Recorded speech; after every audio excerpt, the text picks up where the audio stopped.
안녕하십니까. 한남하이츠 재건축 조합원 여러분, 조합자 후보로 나온 소피 박소정입니다.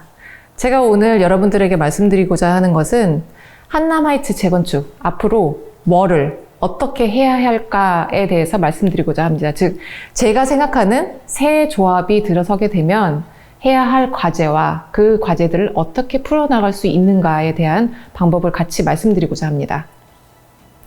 그 전에 앞서 저희 현황에 대해서 잠깐만 좀 언급하고 넘어갈게요.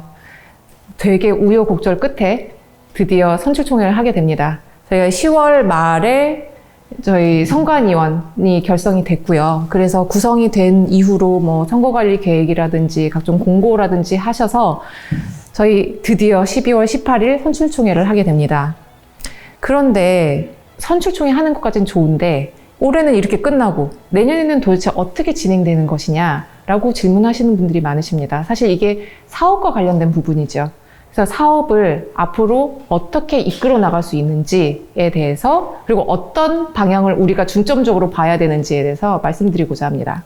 네, 그 전에 앞서 사실 여러분들의 이해를 좀 돕고자 재건축 단계에 대해서 좀 설명드리는 간단한 설명 장표를 하나 넣었습니다.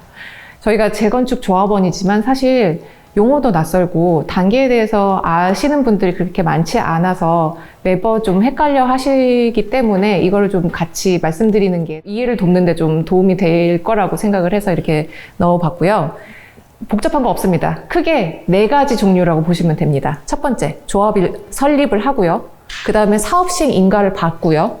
그 다음에 관리 처분 인가를 받습니다. 그러고 나면 2주 철거를 하고 착공을 들어가고 그 다음에 준공이 끝나죠. 총 이 4가지 단계가 전부입니다. 그냥 이게 어려우시면 그냥 앞 글자만 생각하시면 돼요. 조사관이. 조사관이 이 순서대로 가는데 그럼 우리는 도대체 어디냐?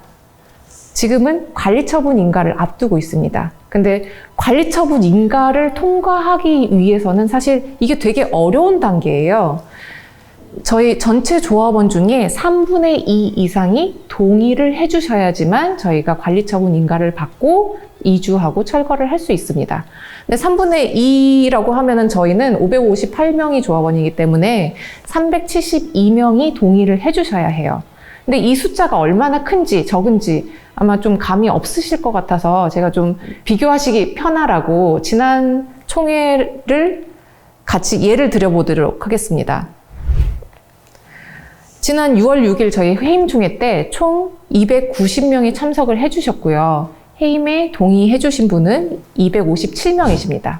그 말인즉슨 257명이 그때 동의를 해주신 분들이 그대로 이번에도 동의를 해주신다고 쳐도 추가로 120분이 더 동의를 해주셔야지만 저희가 관리처분 인가를 통과할 수 있다는 얘기입니다. 매우 어려운 단계입니다.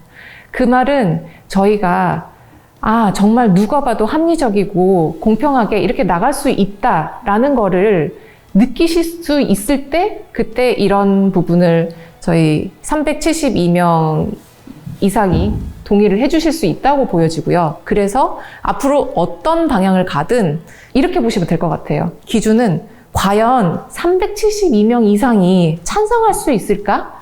라는 질문에 그럴 것 같은데? 라는 느낌이 오셨다면 그게 바로 바른 방향입니다. 앞으로 이렇게 가야지만 사업이 진행되고 이 관문을 넘지 못하면 사실 사업은 계속 중단되고 그 자리에 멈춰 선다고 보시면 됩니다.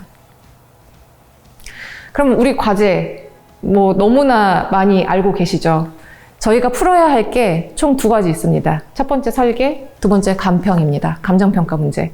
이 2가지를 풀 때 각 후보들마다 아니면은 새로운 조합이 어떤 방향으로 가겠습니다라는 목표를 제시하고 방향을 제시할 텐데 과연 그 방법이 정말 옳은 것이냐를 보실 때 그 기준을 372명이 정말 이것 정도면은 찬성할 수 있을 것 같아 라는 생각이 드신다면은 그게 바로 옳은 방향이라고 생각하시면 될 것 같습니다. 이 2가지 과제를 풀 때 얼마나 걸릴지에 대해서 궁금하신 분들이 계실 것 같아서 먼저 그 각각의 과제를 해결할 때에 걸리는 기간에 대해서 대략적으로 말씀드리도록 하겠습니다.